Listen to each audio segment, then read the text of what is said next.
Every country reforms its education system according to its national values and goals. The end goal is to make sure that the youth is future ready.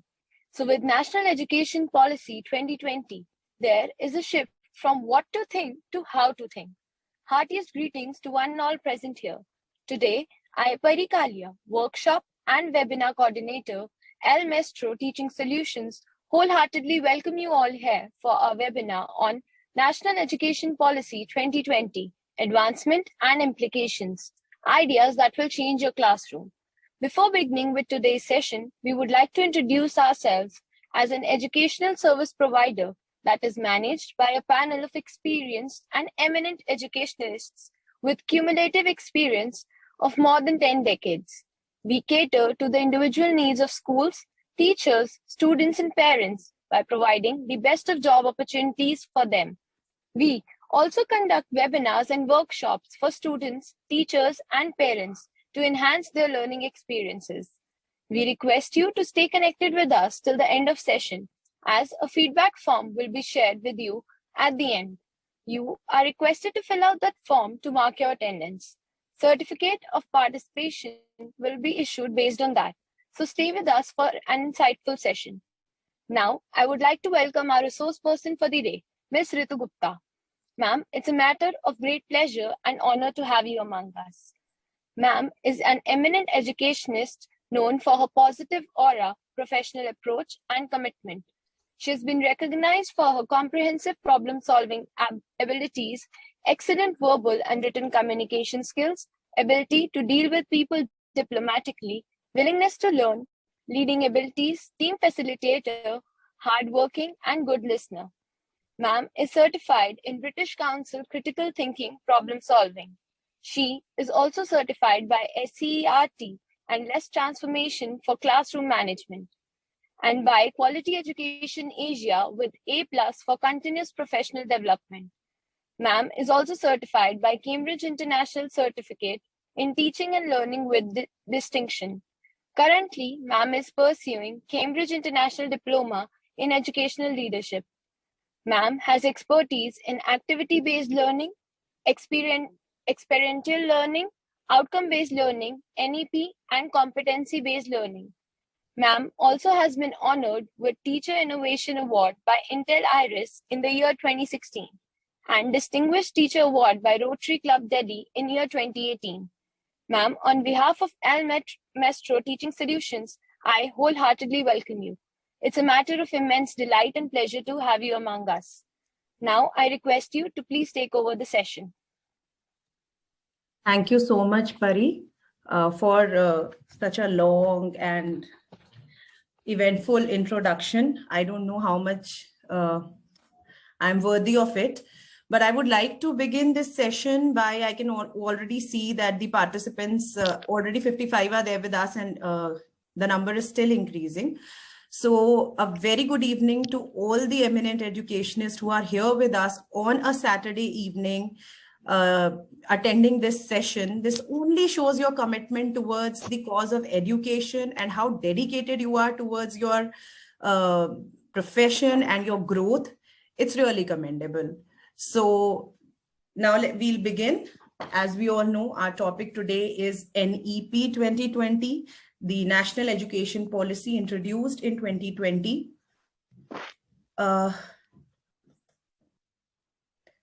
Although Pari has introduced a lot about me, I just want to say that I am facilitator for today, but I'm a teacher at heart. A researcher is where my passion lies, and I'm a philomath. I love teaching, I love learning, and I'm a scholar. That is what I like to call myself. So let us begin with a small quote that I've picked up from NEP 2020 itself. The pursuit of knowledge, Gyan, wisdom, pragyan, and truth, that is the Satya, was always considered in Indian thought and philosophy as the highest human good. And why not?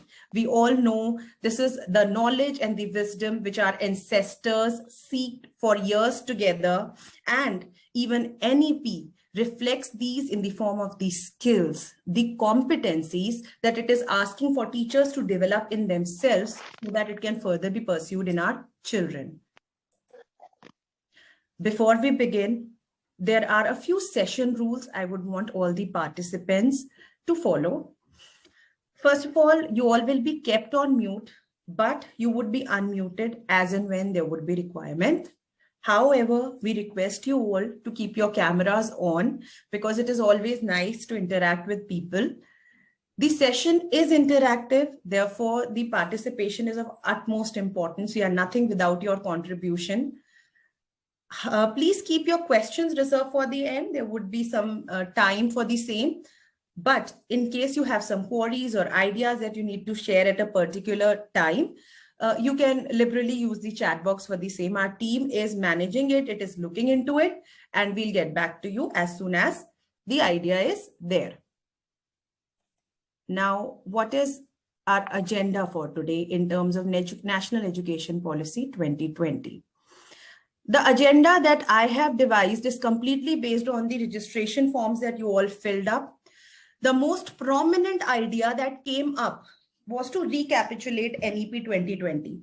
Why did I use the word recapitulate? Because I strongly believe that if 60 of us are already here, so none of you are unaware about NEP 2020. We all have attended sessions after sessions on NEP in past 1.5, rather now 2 years, since when NEP was introduced in the mid 2020.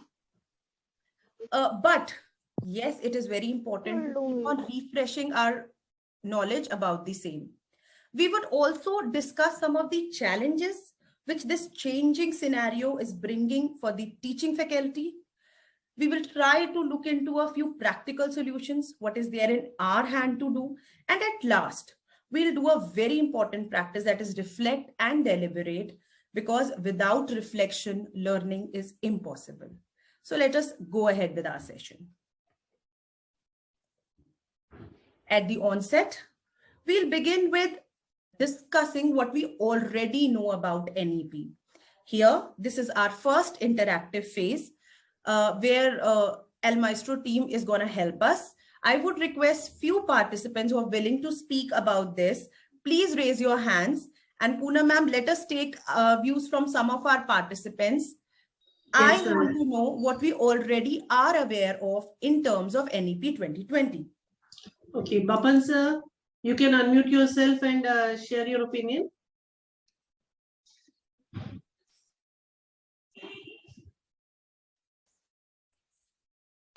No, ma'am, actually, I don't want to share my opinion. I just wanted to learn from you guys. Okay, right. Those who want to share their opinion, they can raise their hands. So anything that you are aware of, what are the features that you've heard of from NEP? Some features are very prominent. They are circulating amongst the teachers already.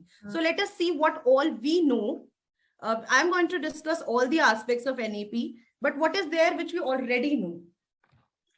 Teachers, you can share your opinion there in the chat box as well. We will unmute there. I think some participants have their hands raised, ma'am, if you can unmute them. Yes, yes, ma'am.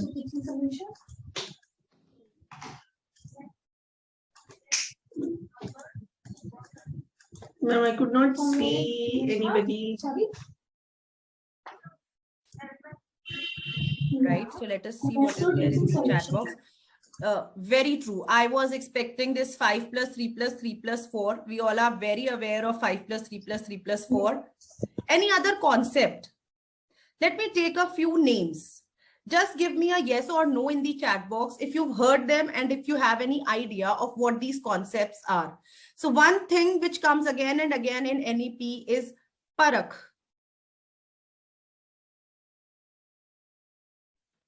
I think Mamta ma'am wants to say something. Mamta ma'am, you can unmute yourself. Swayam is also there, na ma'am? Swayam. Yes. Yes. Very Safal. My Experience learning is there. the input I wanted to share, ma'am, is regarding the stress on the mother language, the mother tongue. Yes, ma'am. And how important it can be in the basic imbibing of the concepts and teaching learning process. Thank you, Mamta ma'am. Parul ma'am, you can unmute yourself. FLN. Yes, ma'am. Ma'am, according to me, what I remember, the new policy basically emphasizes on the foundational literacy. There will be no rigid separation between academic stream and extracurricular activities. Very good, correct. Kausi All ma'am, right. Kausi Sheshu ma'am, you Okay. can unmute yourself. Yes, ma'am. Same FLN I said. And 5 plus 3 plus 3 plus 4. No MPhil now onwards. The teachers to be well equipped by Diksha experience learning courses are available. We can go with that. And apart from that, we are having Swayam, Prakar. So many platforms are there to upgrade the teachers' resources. And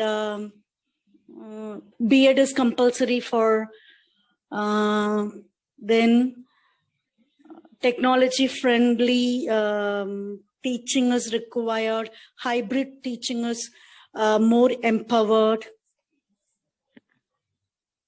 All right. Absolutely, ma'am. All the points raised by you are absolutely correct. So let us see what actually NEP is about.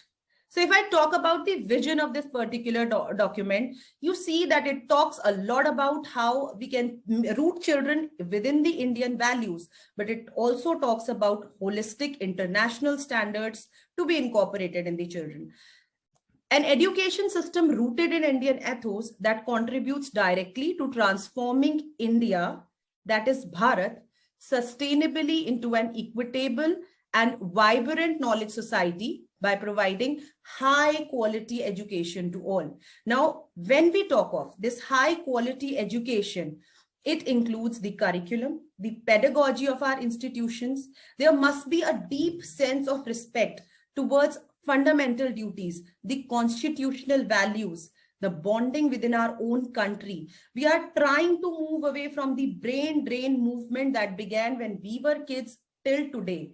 We are also willing to instill deep thinking, knowledge, skills, and values, dispositions, and responsible commitment, not towards your own self, human right, well-beings.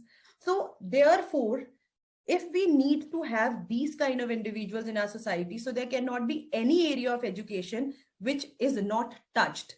Therefore, NEP in particular is divided into 3 areas: school education, the higher education, and then there are few key focus points which it reiterates once again. What I've got here, what I was writing, because we are all school teachers, a lot of focus is there on school education. A few points came up from the higher education, such as there would not be any MPhil from now on. We are going to dwell into each one of them one by one, and let's see that how NEP is going to touch each aspect of education.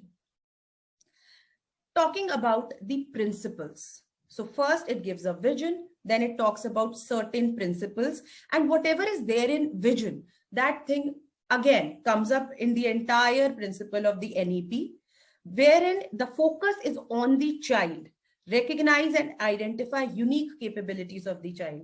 But every time when I read the second point, I find it to be very important. Teachers and faculty as the heart of the learning process. And through various aspects of NEP, you will see that how teachers have been given very crucial role in NEP. Therefore, in future, the assessments of teachers, the standards for the teachers are also going to be very high. Nonetheless, it also defines that we want to attract the best of the people into the profession of teaching. Therefore, the kind of remunerations we are providing them, the work environment that we are providing them, and the trainings that we are providing them, that is the teaching faculty, should have to be very high quality. Only the best brains should be attracted towards. So that way, the future is very bright for all of us. We have to respect diversity, the local context, whether it is in the example. Some of us must be teaching NCERT, and we see that how focused it is on giving examples from the very local context, the kind of trees which are growing in a particular area, the animals that are seen in a particular area. That thing needs to come at a very stronger pace.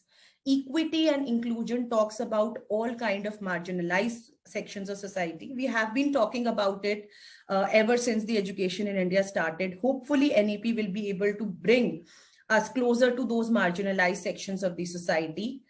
Achieving foundational literacy and numeracy by all students by grade 3. What is very poignant regarding NEP is that it gives you very clear-cut timelines. So it says that by 2030, we want to achieve 100% school education enrollment, right? So it is working towards that. That has been broken down into various years in terms of achievement, that by this year we have to do this. What has been achieved in this 1 year, I'll show you. There are now no hard separation between, it is all multidisciplinary, and we are not this time with this NEP, we are not starting from base till top. We are starting from top and trying to percolate it down. How? We already have multidisciplinary universities working in our country now. And from there, we are going to look at 11th and 12th, 9th and 10th, and then slowly the classes below. Ethics and human constitutional values, as I just told you, promoting multilingualism, the expectations from children to learn many languages.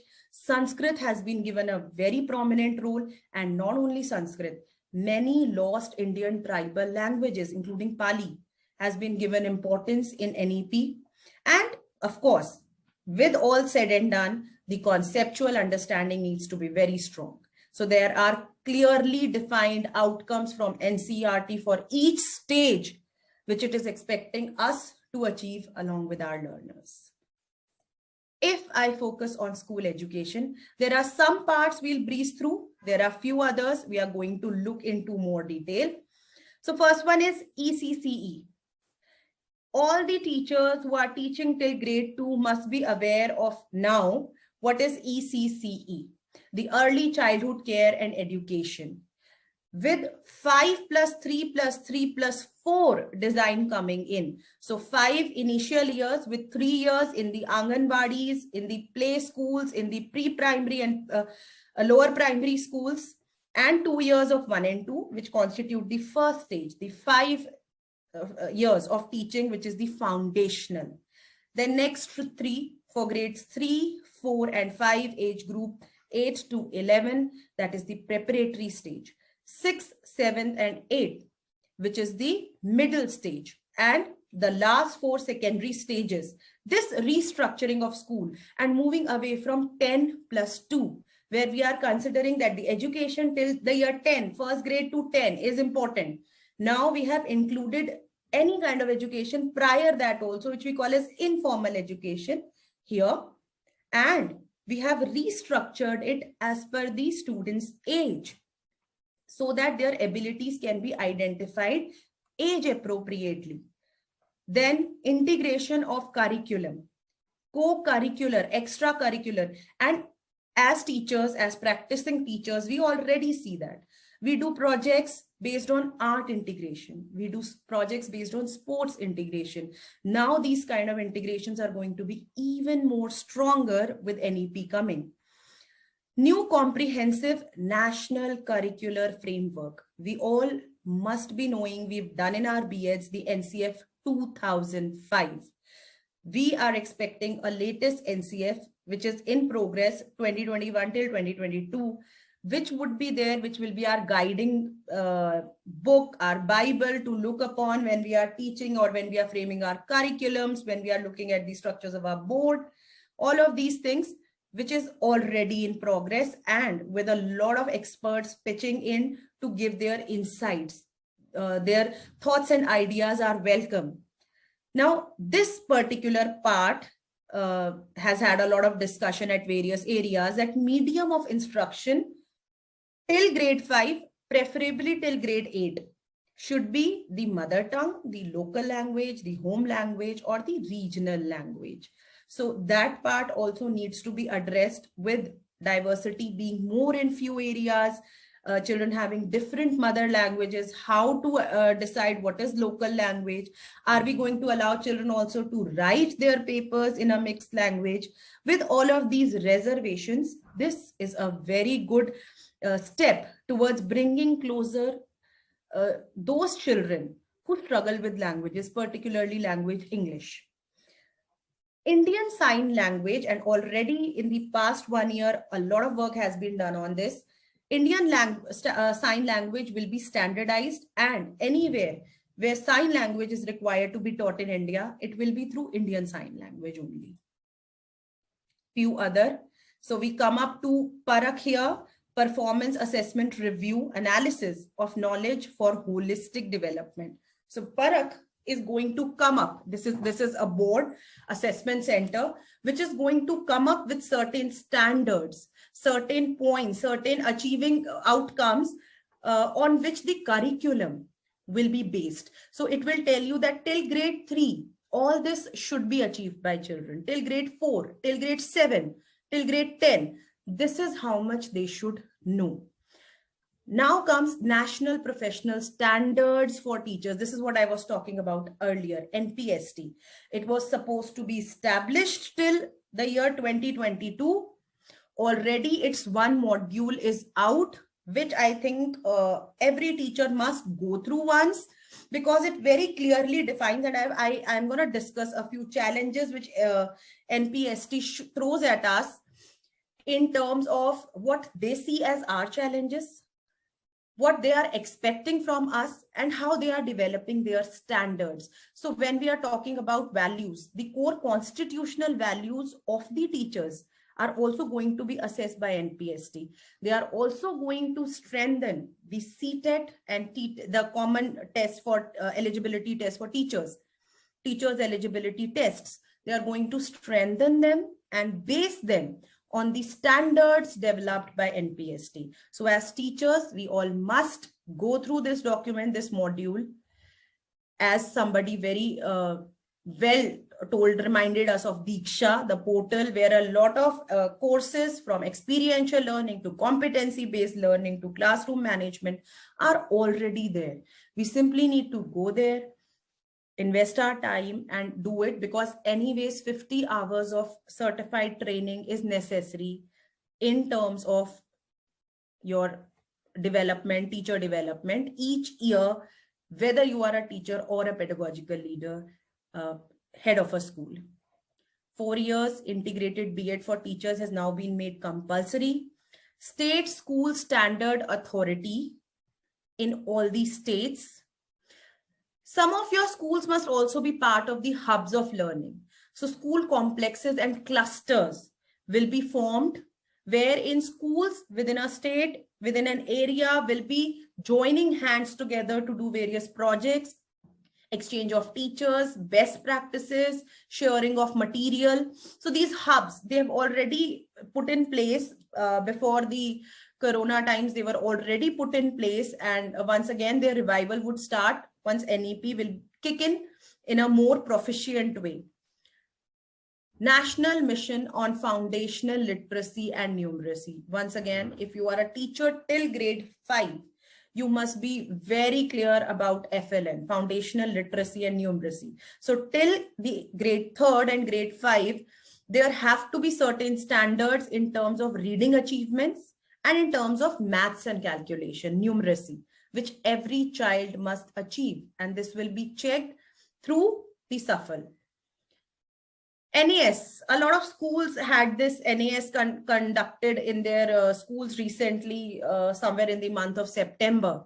So National Achievement Survey, and once again, they check grade 3, grade 5, and grade 8 children based on standardized test. And here, the testing is not of the child. The testing is not individual assessment. It is school assessment. So when your grade 3 children appear for NAS, the result will showcase that how well your school is achieving the basic foundational level. So of course that rests on our shoulders, that our children, we are first aware of what are these basic standards, and then we transmit them. We give it to our children in such a way that they are able to perform. However, this whole system is not very test oriented. The education now is not summative test oriented. NEP focuses more on formative assessments. So how they are going to help, we are going to talk a little more ahead. Gender Inclusion Fund, special education zones for disadvantaged reasons. This is the point where the equity of education comes in. In terms of higher education, they want to increase the GER, gross enrollment ratio, which is currently only at 26.3% to 50% by the year 2035. The higher educational institutes, a lot of restructuring is going on. They want to make it very research intensive. Even, teaching in the schools, they want to make it very research oriented. This is something we always hear about Finland, that there the research and the teaching go hand in hand, parallel, simultaneously. So this is what the concept over here is. National mission for mentoring faculty, because they believe that the faculty at the higher levels must be trained well to address students' issues, particularly in research. Certain independent boards will be made. Another very important aspect is MERU, Multidisciplinary Education and Research University. So this particular concept is in pipeline. They will be set up, and the aim here is to attain the highest global standards, wherein there would be a lot of flexibility in terms of selecting the subjects. You do not have to stick to particular subject. In fact, the proposal is presented in a way that even IITs will have to offer more vibrant subjects, which will include subjects from the humanities and commerce background. So of course, there would be much more amalgamation of knowledge, and there would be better opportunities for our children in future. So this way it is, the future seems to be very good.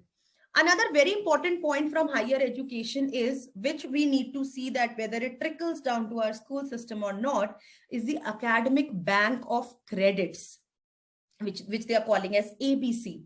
Now, when you are doing a course for 3 years and you drop after 1 year, you do not have a degree.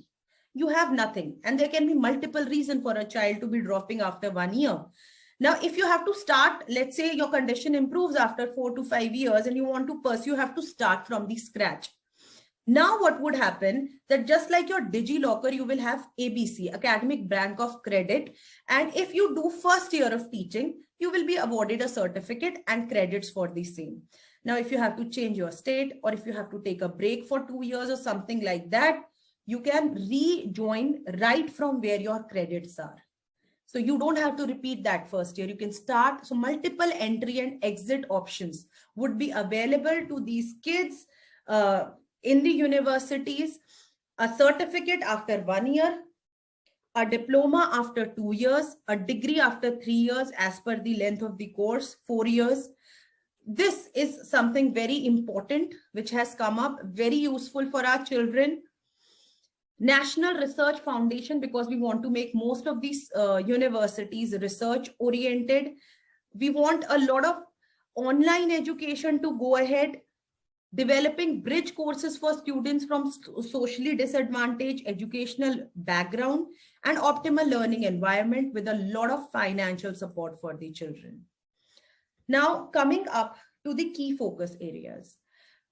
All education to reach 6% of GDP. Currently, it is only 3% of our GDP. So just think how much influx of money, and this they think that they can achieve by 2030. So in next 7 to 8 years, if the so much money would be pumped into the education system, of course, there would be revolutionary changes. We can expect a lot of research oriented, hands-on data to work with and to implement that in our classrooms.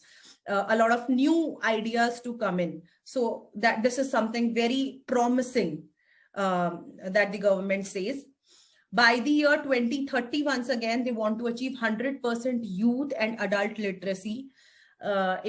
Most of you must be remembering that during our B.Ed days also, we used to always hear this thing that this particular document on education came and said 100% adult literacy, but still that is a distant dream. So let us hope that after NEP, by the year 2030, 2035, we are able to achieve 100% youth and adult literacy, integration of professional and general education. So this is at the university levels, promotion of Indian art and culture. And as I told you, the traditional languages, traditional dances, traditional food, state-related specific customs, they all are getting integrated into the teaching system. They want the Sanskrit will be introduced at all levels, and students will be given opportunity to study it as the third language right from smaller classes, from the foundational stages. And creational of National Education Technology Forum, because digitalized education is another very important point of NEP. So what comes to mind when we think about all these things?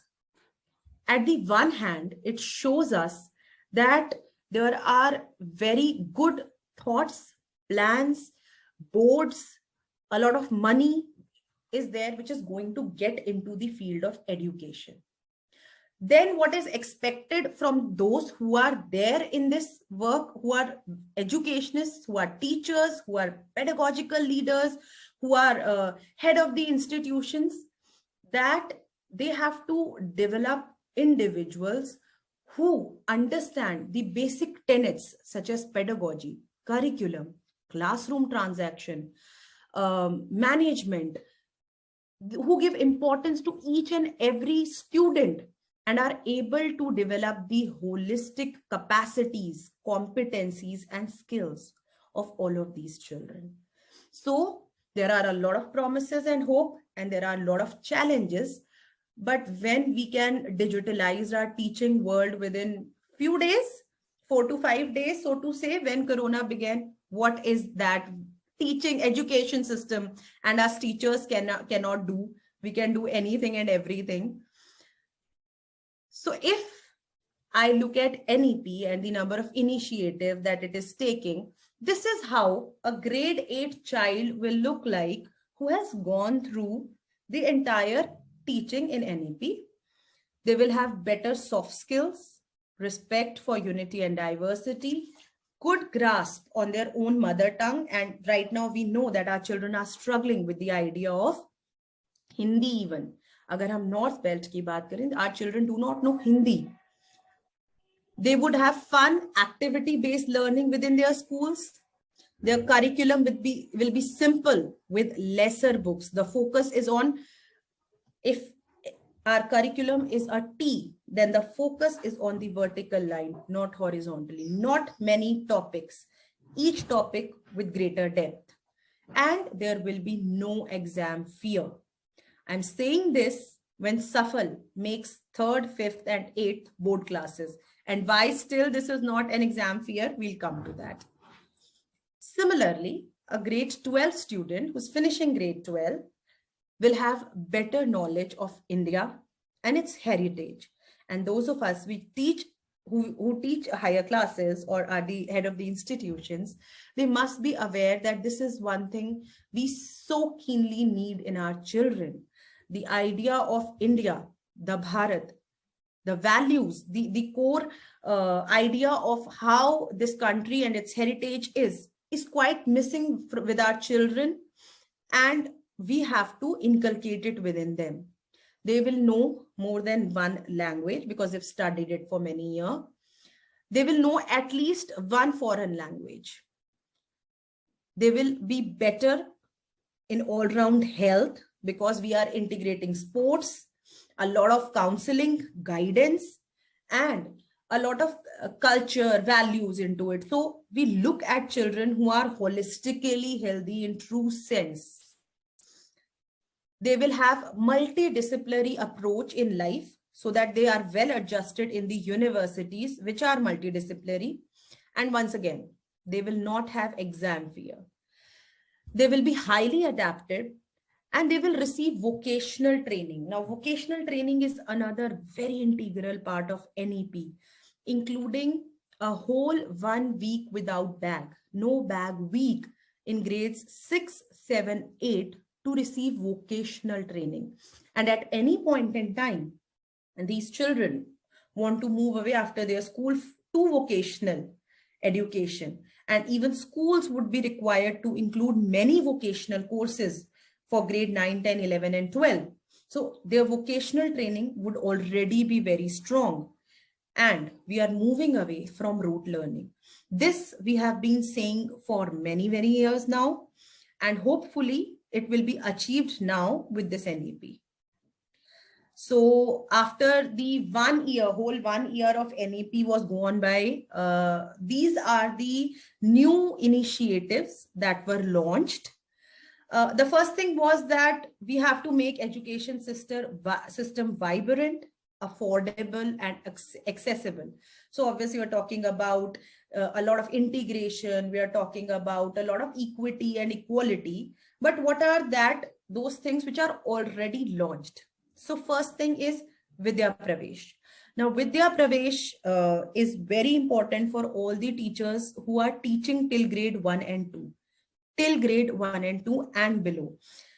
For any child entering grade 1, there would be a compulsory 3-month basic course. Already they have done 3 years of training prior to coming to grade 1 at the age of 6, 7, and 7, 8 in grade 2. Despite that, there would be a 3-month fun-based foundational literacy and numeracy based course, and its first module has already been launched. So all those teachers who are teaching these grades, kindly go to the NEP website and download the Vidya Pravesh module and go through it. It's a fantastic amalgamation of a lot of activities, core values which we need to develop in children this age group. Launch of Indian Sign Language as a subject was done. Launch of Nishtha portal, Nishtha 2.0. So I was expecting this name when Diksha came, when Prakhar Swayam came. Nishtha portal, let me tell you, is a one-stop shop for all the teachers. It contains lesson plans, it contains trainings, it contains learning outcomes, it contains activities. So any questions that you have in your mind in terms of how do I go about my subject, how do I teach it, what is it that is expected from me to do, even the help books, everything is available at the Nishtha portal. Then SAFAL, which is the structured assessment for analyzing learning. So many countries in the world go for the checkpoint courses. Even Cambridge Education has grade 5 checkpoint, then grade 8 checkpoint, and then IGCSE and so on. So many boards across the world have some classes as their checkpoints. So in India, we are going to make grade 3, grade 5, and grade 8 as our checkpoints, or so to say our board classes. That is how we understand it. Here, a school-based examination will be conducted for the children based on certain CBSE standards, which are in sync with the Parakh standards. So there would be certain standards based on which examinations would be conducted, and the data would be uploaded on a requisite site, based on which it would be analyzed that how much the school has achieved the foundational literacy and numeracy goals. So I told you that Parakh is going to make certain standards, and SAFAL is going to check that whether those standards have been achieved or not. In fact, very recently, rather at the launch of SAFAL only, many CBSE schools had received this idea to enter into the pilot SAFAL program, where they would have checked their 3rd, 5th, and 8th grade. And a lot of schools very open-mindedly joined the program, and now their assessments would be there. It will be for all of us to see how it will be conducted, how the pilot project would be. Then launch of website AI for public awareness, which includes all stakeholders. Academic bank of credits that I told you, and multiple entry and exit has already been started. Launch of first year engineering programs in regional languages. guidelines for internalization of higher education, and National Digital Education Architect, National Education Technology Forum. All of these have been launched.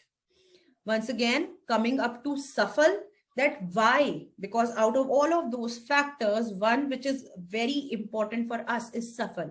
We all have seen or are in that same boat of the colleagues teaching 10th and 12th standards and the kind of pressure they have to have good result. So is it going to be everywhere? Well, the point is the pressure of boards won't be everywhere. Pressure of boards shouldn't be anywhere. But yes, the willingness, the ideology to achieve those FLNs, those standards, those outcomes should definitely be there. Why government has proposed these key stage assessments in grade 3, 5, and 8 is to nudge system towards competency-based learning. So you will teach them according to competency. What does this tells us? That the standards that we will be given for the school education would be all totally based on competencies. So we need to understand what competencies are, what skills, knowledge, and abilities constitute together to form my competency. Measure school performance on key competencies. So you will have to prepare your children on the competencies, not content. Of course, content would be a driving force. And the measurement will be of school, which I'm focusing again and again on. With board result, we actually end up saying it is the child's result, but this is going to be the overall school result. Identify areas of academic intervention for support and management. Now, this is what is very important. The idea here is not condemnation, is not to rate scale these schools. Rather, it is very formative in nature. That is why it is conducted at various stages. The idea is diagnostic. The idea is to find out where we need to work and then put into place those policies, strategies, and structures that would help us better the result. So idea is very child oriented. So what is NEP 1 year report card? What all we have done and what all we have yet not received. As I told you, technical courses in regional language. Now there are fully online degree programs. Board exam pattern has already been tweaked. We can see it through the kind of questions which are all competency based, application based. A la carte subject options in institutions. Yes, now in various institutions, we have subjects which they were never offering, the combinations they were never offering earlier. Data science financial literacy in school, this new subject has been introduced. What would be achieved in the few days to come? The credit transfer system, the flexible entry and exit system. MPhil is now discontinued. Single regulation for higher education, a body, a board, which is getting constituted. And then there are tweaks to reduce undue focus on board exams. In fact, now children would be able to take board exams twice a year. One is the regular board exam and the second is the improvement board exam if they want to improve their result. So how good is that? I mean, we always have children who by the end of the exam say, I have got less marks here, I've got less marks there. Now they will have genuine opportunity to go ahead, test whether their marks have been less or not. So I've been talking a lot. Now let us talk once again. Let's interact once again. Once again, I invite some of you to speak up. Now, what are the points that you think, as per you, are very important in NEP? What is there you would want to go ahead with? What is there which you need to study further? What is your idea about NEP now? Ritu ma'am, Kausi ma'am has asked the question in the chat box. Okay. She wants to know, skill education has to be done by the subject teacher?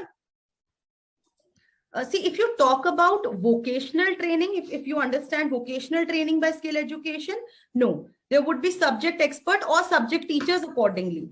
If you talk about skill education in terms of subject specific skills, so yes, The subject teachers would have to intervene into it. And for that, there would be multiple trainings and clarity in terms of your outcomes. In particular skill sets, what are your competencies that you are looking at? So yes, we will have to do it.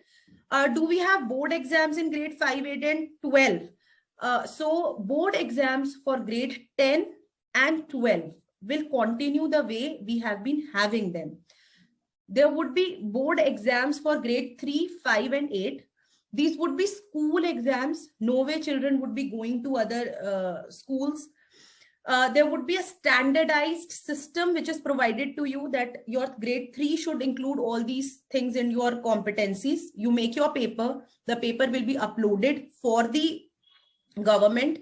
The results and question-wise marks would be uploaded, and through that analysis will be done. So, but this is for school assessment. 10 board exams would be there. Performance and visual art would be there, but there would be a lot of integration. NEP focuses on not looking at as subject and co-curricular activities as separate. They want to see both of them amalgamated and integrated in the best possible way, which you see through your Ek Bharat, Shreshth Bharat, your art integration, your visual integration into your courses already. So now can we take up a few responses, ma'am? Sure. Can I speak, ma'am? Please, sir, go ahead. Okay, fine. I've got two questions. Number one is regarding the vocational courses you're talking about, or NEP is talking about. So could you please specify what kind of vocational courses the school will have to embed in their curriculum, number one? And okay, fine. And should I go ahead with the second question as well? Or you would like to answer the first one first? Let me tell you, sir, already there is a list of vocational courses which CBSE expects schools to offer, such as textile engineering, fine arts. So the schools would be required to select from these only, right? There are some AI-based digital new vocational courses which are added now in the repertoire. So you can opt, a school can opt for a vocational course, take up a teacher, and then go ahead with those kind of courses as in their requirement. If you are talking about grades 6, 7, and 8, this would not be the vocational courses which the school will have within the school. So there would be a 1 week no bag kind of a thing for the children, wherein they will go for vocational trainings at various areas, institutions. This can be working with a cook. This can be working with a barber. This can be working at a craftsman's shop. And yes, during this phase, if students want schools also to integrate together, let us say hubs. So some hubs take up, bring a person for a week for crafts and children work with them. Another one brings a, let's say a barber or someone and children work with them. So these kind of hub-based complexes will have to come ahead for arranging these. Otherwise, children would be allowed to go on their own and earn credits from these respective vocational areas. So you want to say that the school will be going for the exchange program kind of thing, where one school will be having the expertise in one particular vocational course and another one will having a different one. So the students will be shuttling from one school to another school, or that kind of regional cooperation kind of thing will be happening? We are expecting that to happen. While there are no clear guidelines as to how vocational courses, NEPCs, government want us to incorporate, this is what the basic idea which comes out of it appears like, because every time vocational courses comes up, hubs also come up. So the idea is that either the children, they arrange it for themselves along with their parents, or when the schools do it, they do multiple things. They have to make they have to ensure that a child is not stuck in a vocational area which they do not want to pursue. All right, so you had another question, I suppose? Yeah, I had another question, but before that, I just want to know that is there any specific number of vocational courses a school is supposed to do, or it's up to the discretion of the school how many courses they can manage? Is there any specific guidelines given by the CBSE? So minimum, as you know, that one vocational course each child will have to do. So minimum one vocational course will become, but there is never the upper limit. A school, as per their strength, their capabilities, their capacities, would be allowed to have as many number as they can sustain in a long run. All right, all right, all right. Now, my second question is regarding the regional languages that NEP is emphasizing upon. That's a fantastic thing. But my concern is what happens if we go to metros or in suburban areas where the parents' expectation is that the child should speak English, and that's why they're sending their schools to the missionary schools or those schools. So, how successful this concept will be, and how challenging the schools will be facing to implement this concept, because no parent would like to have child to learn about the Pali and those languages which you're talking about. The emphasis is on English education. This is the mindset. So how the school are going to counter this threat? So when I introduced this concept to you, you must have seen my skepticism, and my skepticism is not based on the premise that the children should know English language for later stages in the life. I say that if I am going to, I'm having this interaction with you, let's say in English language, and then when I give you a test paper based on this in Hindi or Sanskrit, would you be able to do it well, no matter whether you know the language or not? Of course not. You are listening to your teacher in a certain language.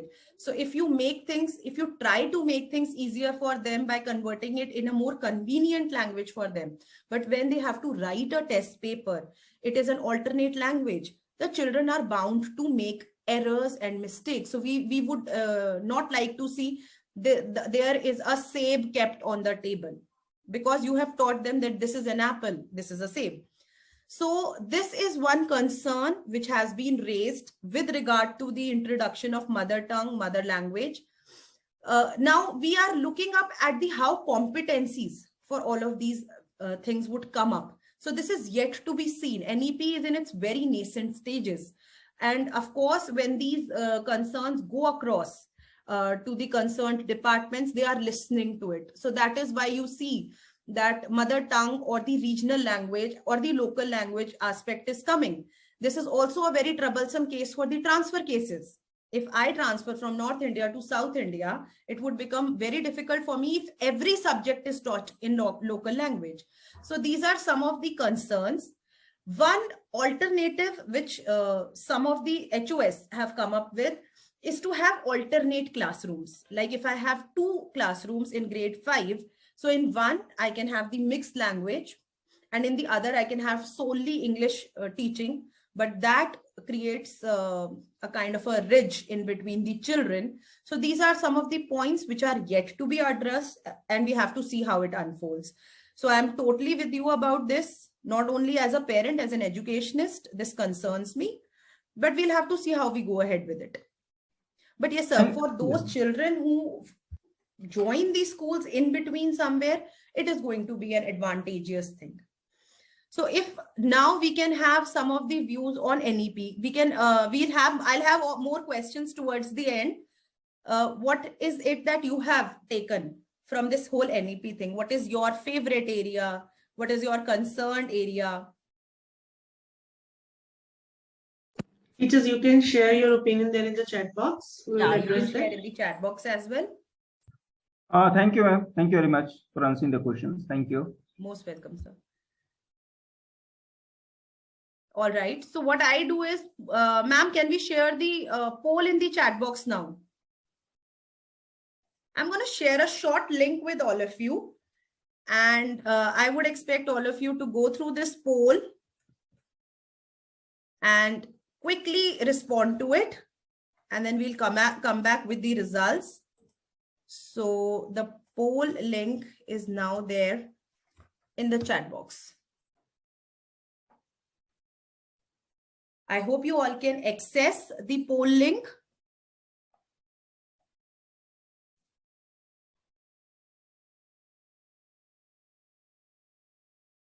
I can see the results coming up.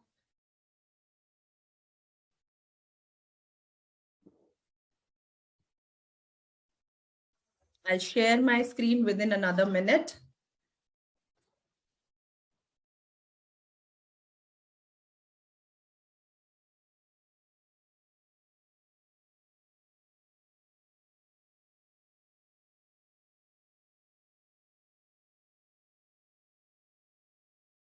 All right. Let me show you the poll results.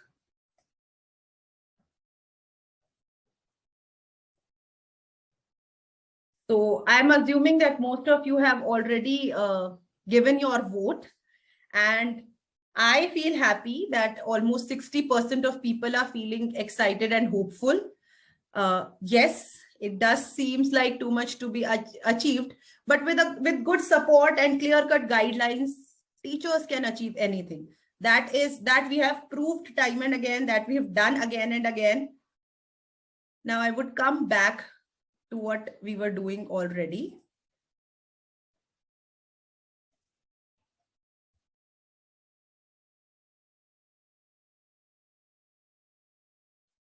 All right. Thank you so much for your participation in the poll. So now we come up to the second part, that is the challenges. Now we know, according to NEP, India needs an estimated 7 million plus teachers. And the current teachers need to be oriented towards the new age technologies. There would be merit-based promotions, and there would be mechanism of multi-source periodic performance. NEP envisions to remove the differentiation from nursery, primary, TGT and PGT to a more horizontal division, wherein any teacher can be a lead teacher, expert teacher, preparatory teacher, or a new teacher.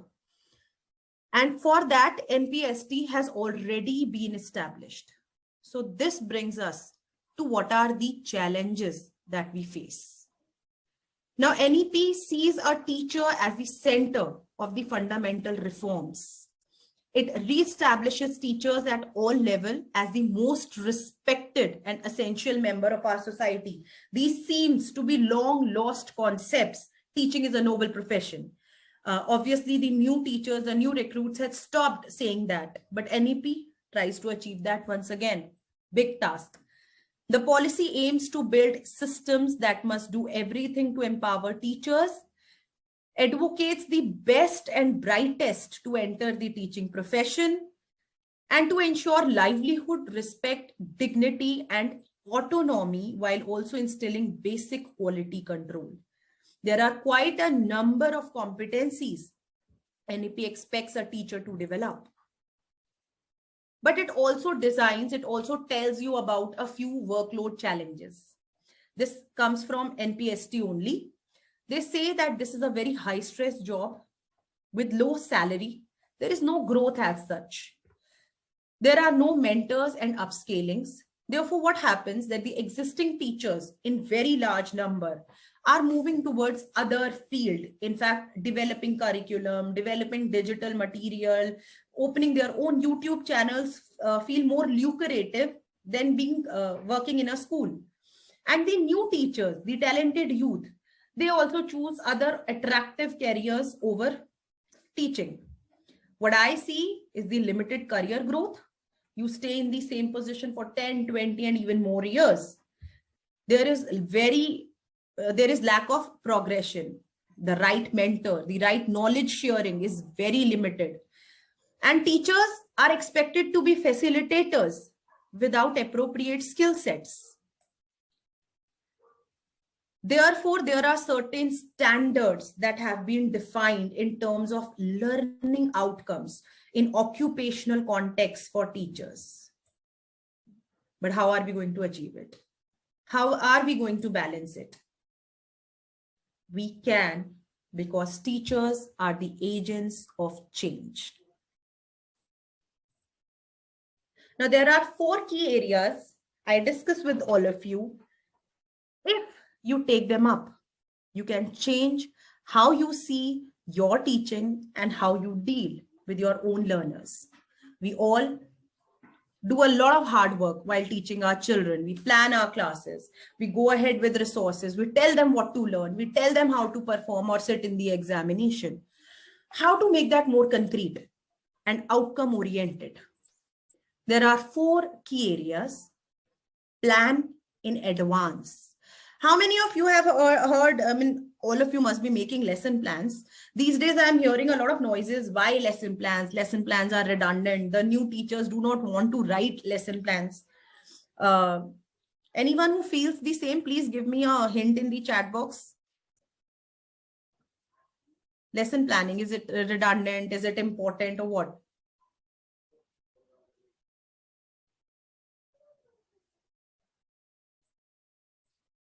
All right. So lesson planning, I can see 3 people raising their hand. I can say that lesson planning may be redundant, may not be redundant. It may change its forms and variations, but planning for a classroom is never going out of the fashion. It is not going anywhere. Every time you enter your classroom, you have to be planned. Plan for an active class. Plan with formative assessment, which is the key focus in the NEP, and then reflect. And do not reflect alone. Reflect with your children. Think with your students. So, what does a good plan? You call it a lesson plan, you call it a unit plan, you call it a day plan. What does a lesson plan always have? It always have clearly defined outcomes. The students will be able to do. Always refer to Bloom's taxonomy. I'm very sure if all of you must have heard of it. If not, I'm going to show it to you shortly. So when you expect your children to do something, define it in the clearest way possible. My children will be able to write 5 sentences on this topic.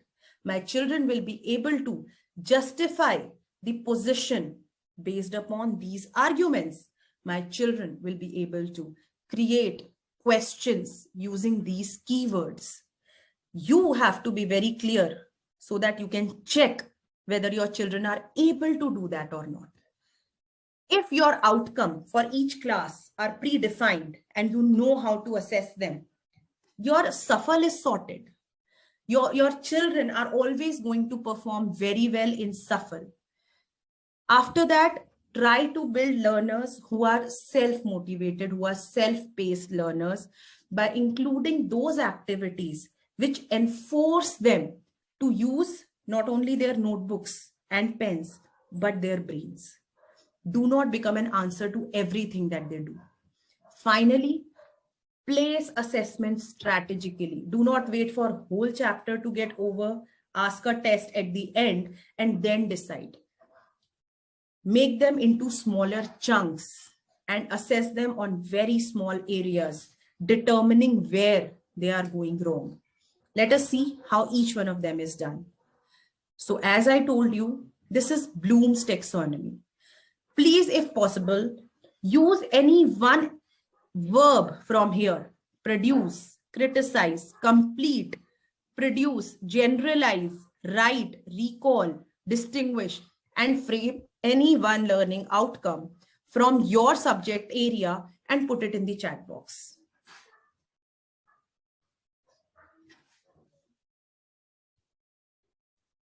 I totally agree with you, Sonam Rawal, that planning is important and helps us. Bloom's key points play a major role. Absolutely. So please use any one of these.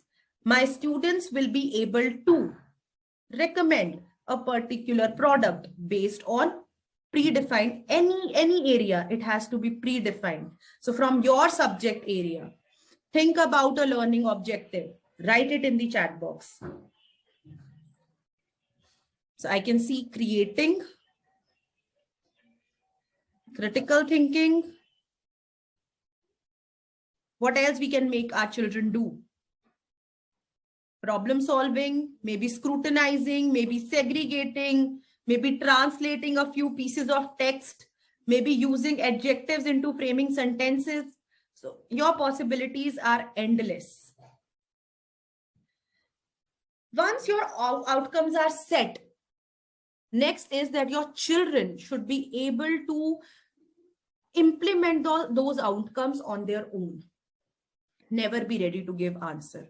Always withhold answer, making them realize that they are not giving the correct answer. I'm not saying that shame the child. No, you are wrong. Make them realize, ask more directing questions. Put them into strategic groups, such as the children with more ability on verbal, along with children who are more kinesthetic, or children whom we label as low achievers can be put with high achievers. So different combinations of groups should be made in the class where they learn from peer support. Emphasize the key literacy as foundation of learning, that you have to learn these basic points. Improve collaboration skills and resourcefulness. Remember, whenever we do a group activity, we generally hear that one child is working and others are just basking in on his work. When you make a group, ensure that you divide responsibilities amongst the group members, and then the work is presented. They should made to learn through play. Encourage a growth mindset. So if they know what is my objective, mujhe pata hai I have to reach there, and I have been shown the path, I will move ahead. That is growth mindset. That is why planning is necessary.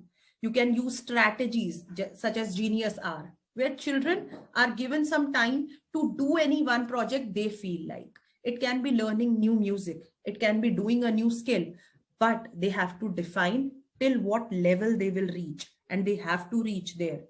Ensure class policies that make room for it, for these kind of activities, and help them develop their own quality standards. For this, we can encourage children to make their own objectives, their own outcomes, and their own rubrics. So, I cannot teach anybody anything, and I can only make them think.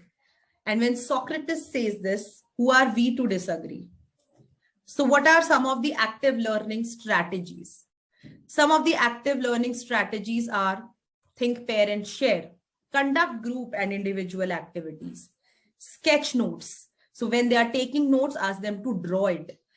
You can ensure a large variety of activities depending upon all sort of learners. Sometimes your activity can be musical, sometimes visual, sometimes kinesthetic, sometimes it can be verbal, sometimes it can be written. So do not stick to a single format. Be unpredictable. Children always like an unpredictable teacher because she keeps them on their toes.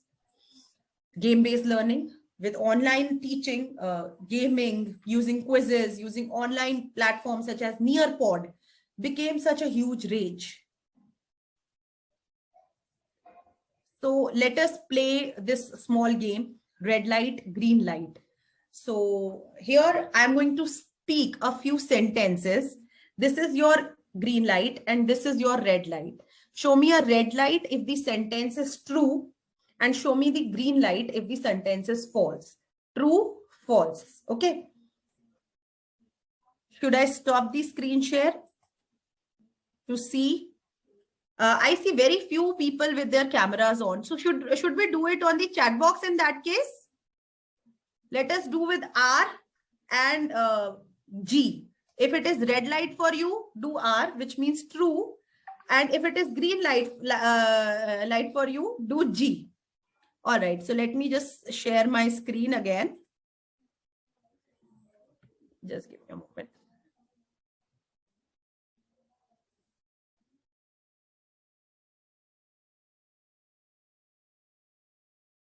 All right. So the first sentence is that NEP 2020 plans to implement all its idea till 2050. You can go ahead with true or false. In the classrooms, you can have children make slips, hold cards, hold placards. Parak is to assess a teacher's ability to teach. I can see a lot of false coming up. Okay, some true also coming up, although my both sentences were false. Foundational stages include the first 5 years of teaching. The foundational stage includes the first. So I am happy. My first formative assessment is giving me correct responses. All right. The last question is here that the NEP aims to do away with the vertical teacher segregation and wants to do a horizontal one. Absolutely correct. Thank you so much, everyone, for such wonderful responses.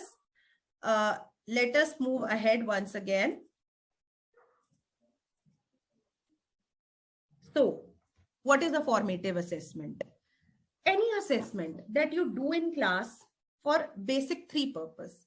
Your purpose is to find out for a small period, small bracket of content that whether your children have learned it or not. You don't want to judge them. You don't have to give them pass or fail for that assessment. And your main purpose is to improve. It is remedial. It is diagnostic. So I teach a small set of a concept. I ask a few questions. I can do red light, green light. I can do a multiple another formative assessment activities such as Pictionaries, maps, think, write, pair, 3-minute summary, 6-word stories, response cards. So response card is a small sheet that they hold and they write answer and you see it. It gives you a general idea of the class that whether the students have achieved or not. And you can very quickly find out those children who have not achieved, who are later going to continue struggling because they have not got this first concept. So it is always reflecting, gathering feedback, and then acting upon it. Any such assessment is formative assessment. And trust me, it is going to be our key to be shuffle in shuffle. Because if the questions will be based on skills, these skills can be improved in short batches within the classroom. You cannot, after finishing your entire course, then think of working on skills, because the only skill then comes to play is to learn. Another activity, I think you would be wondering why so much of Squid Game references, but I want everyone to pick up any one shape for them. Any one shape for them. Soch lijiye bas. And then when I'm going to click, there would be one question appearing and you immediately answer it. Write it on the chat box or whatsoever. Immediately answer it. So the first question goes for those who have selected the circle. Quickly write the answers in the chat box. Time nahi hai. All right, correct. Now for those with triangle, quick. Triangles, correct.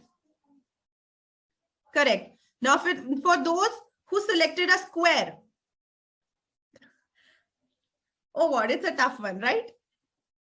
Never mind, I wasn't expecting the answer. It was just to bring you back into the discussion. So no hard feelings, but one small idea. You can always use your activities to even differentiate your classrooms. So you can give the harder questions to those whom you think will be able to do at that level, while simpler questions to those who you think are struggling at that level, and then they can proceed further. I can give my lower achiever first the circle question. If he or she is able to do it, I take them to triangle and then maybe finally to square. This way, you will be able to cater to your students without creating discrimination because they are doing same activity at different levels. But no formative assessment is complete without a formative feedback. What is a formative feedback? A feedback that helps you understand, that tells you how to improve, that makes you see your mistakes and work upon them. Generally, we have a habit of not performed well. Why don't you do well? You have to do well. But a feedback should always be very constructive. Please make words such as good, okay, brilliant, very low in usage in your class. Then how are you going to provide the feedback? Oh, you wrote the sentence grammatically perfectly with using 2 adjectives. If you tell this to one child, it's a message to other children how they are supposed to do their work. You could not write 5 sentences. I expect you to write at least 3 right now. So your feedback has to be absolutely crystal clear. Just telling a good is not good enough always. Positive feedback can be very powerful, especially when it's clear and specific. So you have to be very specific with your feedback. And how do we often end our classes? We generally end them by saying, okay, do this homework tomorrow. Let us see tomorrow what we are going to do. Learn these 4 questions. Should this be our way of ending the classes? Or, now I want your opinion in the chat box. Are these questions better? When did you notice yourself most interested today? If you were more attentive today, how would it have impacted it? What does a successful day look like to you? How else could you have learned what the teacher taught? What do you know? And how do you know it? When did you surprise yourself today? Do you think our children would be able to respond to these?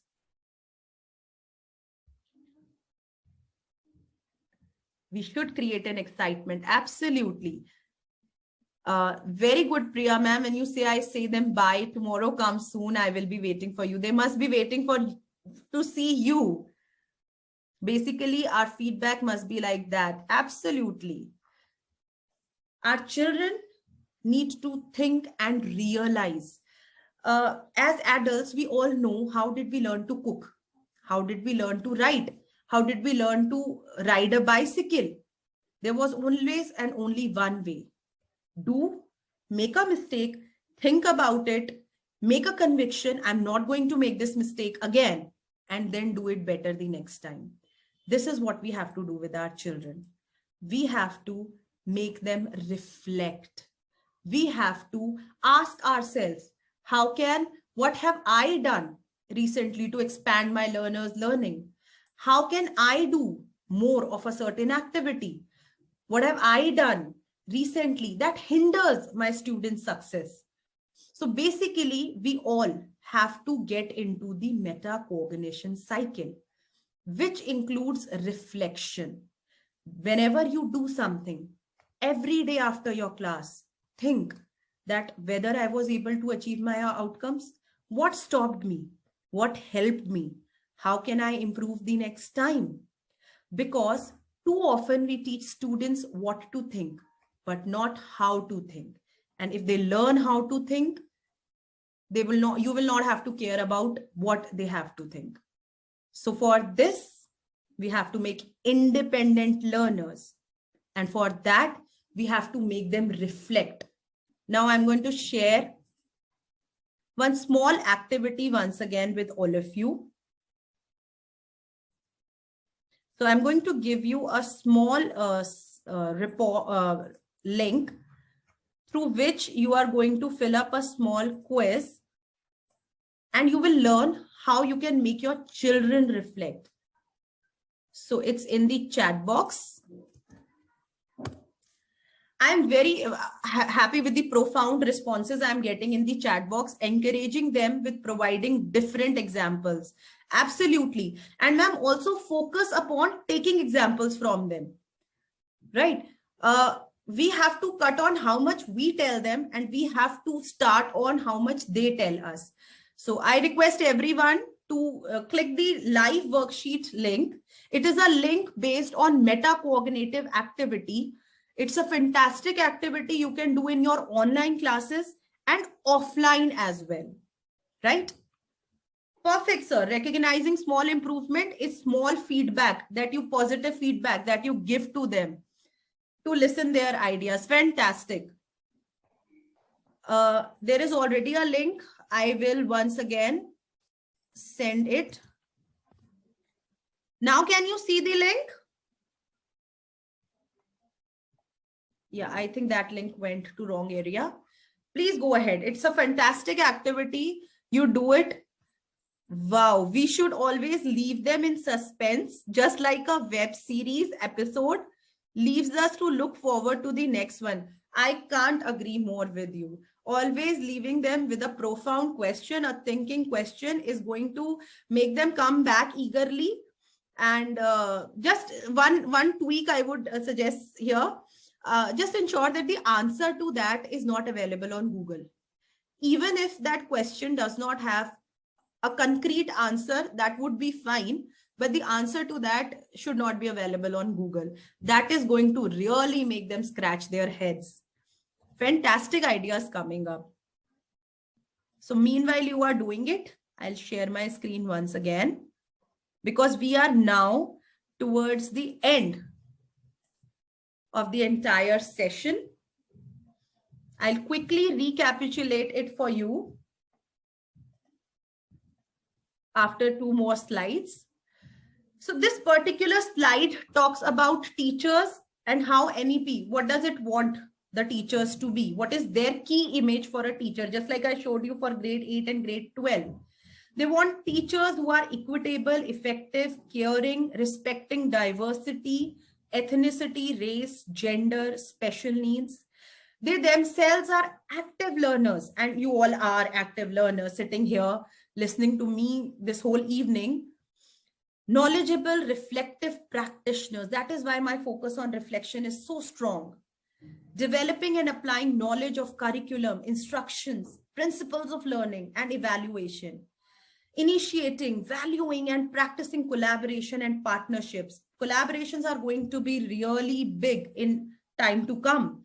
Not within your community, not within your country, but world over. Developing a personal philosophy of teaching, which is informed by the organization, community, and the globe. Now, that is why the progressive educational institutions, the progressive educational leaders are focused on 3 key areas.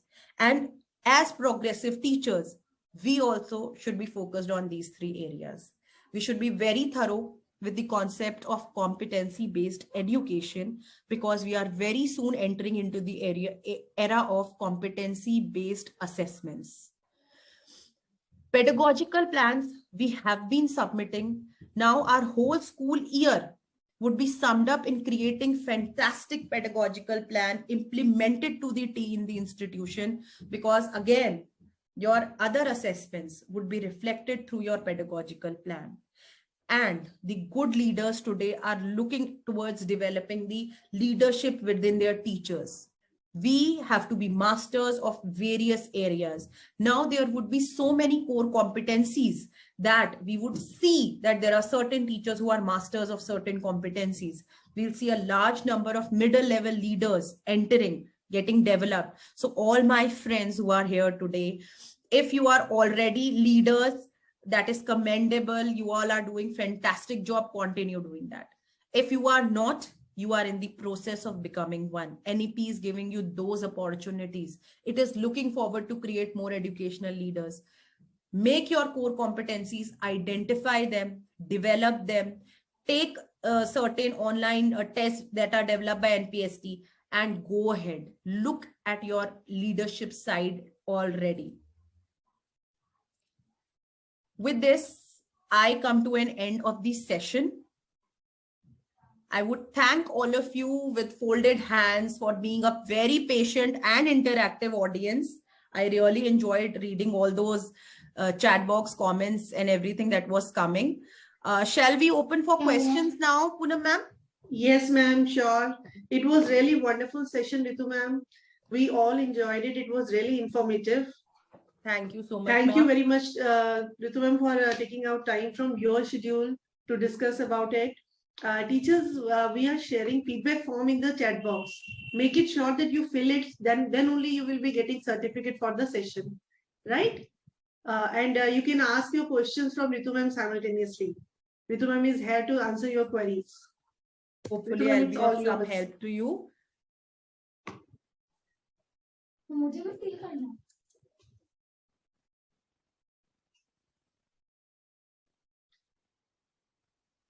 Anybody who has any query can ask.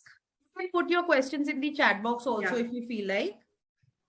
Teacher Sanjay Sharma ji, he is asking for the. Sir, you send your email ID in the. We will have the email ID, ma'am. Yeah, so I'll on his personal ID, ma'am, share with me. I'll definitely share it with sir. Definitely. Okay, sir is saying thank you. Wonderful session. Arno ma'am is saying thank you. Sonia ma'am is saying Thank wonderful you so session. much to all the participants for your encouraging words. Okay, sir wants to unmute. Yeah, please himself. unmute. Right, sir. Sir, you can unmute yourself. So you can call her. Okay, after 15 minutes, you can call her. It was really wonderful. I just want to say thank you very much, ma'am. And another thing is about your presentation, as you already confirmed that you are going to send me through mail. And I trust our mails are already with you. So we are hoping this wonderful presentation to get, because it's a very good reference actually for us. Thank you so much. And especially those pedagogical things and those lesson planning and those other things. So definitely we're looking forward for this presentation, ma'am. Thank you. I must say, Ritu ma'am, all the tips that given by you were really informative, and that can be easily implemented by the teachers in the real classroom scenario as well. It was really engaging, as Poonam Kumari ma'am is saying. Thank you so much, everyone. And please put in your feedback very constructively. That helps us to not only improve, but to make our future sessions more topic relevant. I refer to the initial registration forms, and that is why I was initially not planning to take NEP in that much detail and do lesson plans in more details. So anytime if planning, I would like to avoid this term lesson plan. It's sometimes a deterrent or a put off for the teachers, but how to plan a class, I'm definitely looking forward to talking to you all on that shortly. I think I have 2 hands up, and they can unmute themselves right now, ma'am. They can. Okay, Yeah, so if you want to speak, please unmute yourself. Sorry? Yeah. Yes. Thank you, Ritu ma'am. It is a wonderful and very enriching program, which very simple. What is NEP? Most of the PPTs which we know more about many other things which is involved in at a 1 hour period, 1 hour time. But yours one is crystal clear NEP, which I really love to have this type of session. I enjoyed a lot. Along with that, one of the query is there, if we are having a 10 days bagless days, what we can do for that one? Do you have any ideas? If you are having, please, can you share it with us? A week or 10 days long backless days for class 6, 7 and 8 have not been very clearly defined in NEP. I tried to find a lot of references for the same, but nothing has been very clearly told to us. A few references here and there tells us that it is similar to the SUPW, socially productive, useful work that we used to do as children. So now when we look at the club systems in school, it is more about the peace club or the interact club, where we are talking about the higher pedestal, taking children to a different, more life skill oriented approach. While this talks about the Nai Talim, the naturalistic Talim by Gandhiji and the Rabindranath Tagore, that let children do things with their own hands.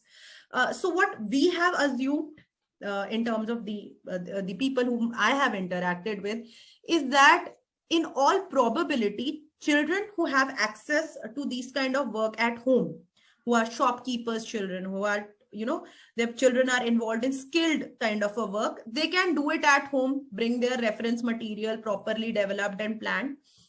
Whereas the schools will also have to enroll these kind of skilled people within their school for this period of time, where children can avail these activities for this whole week, come up with the project and submit it by the end.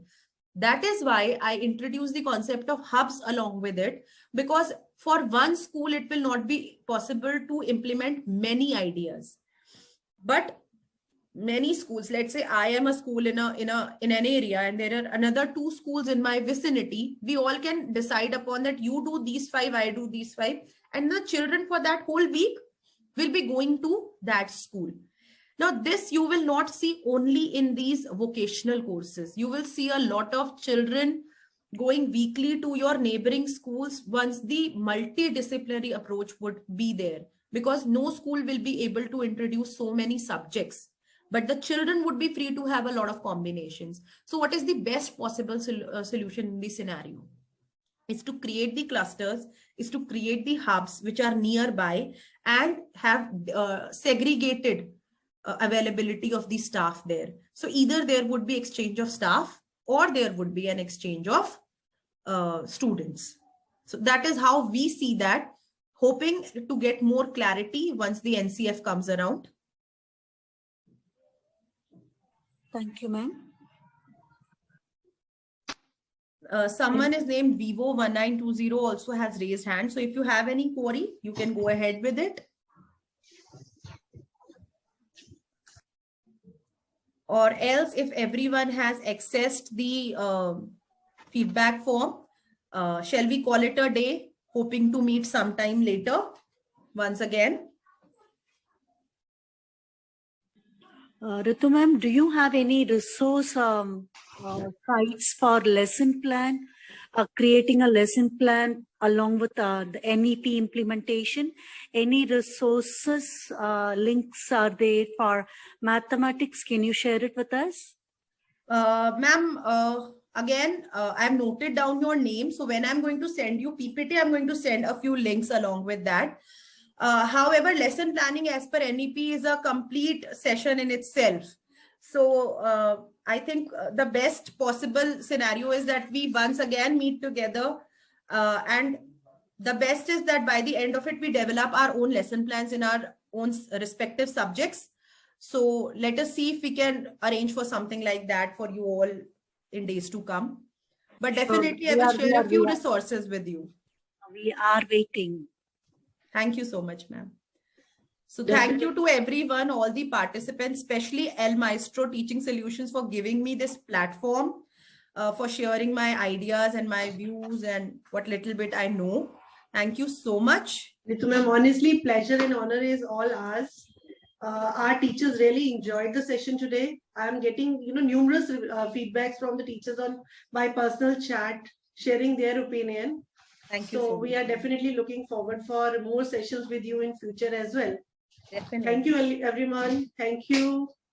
Stay connected with us. Thank you very much. Yes, ma'am, Priya ma'am, you may leave. Thank you.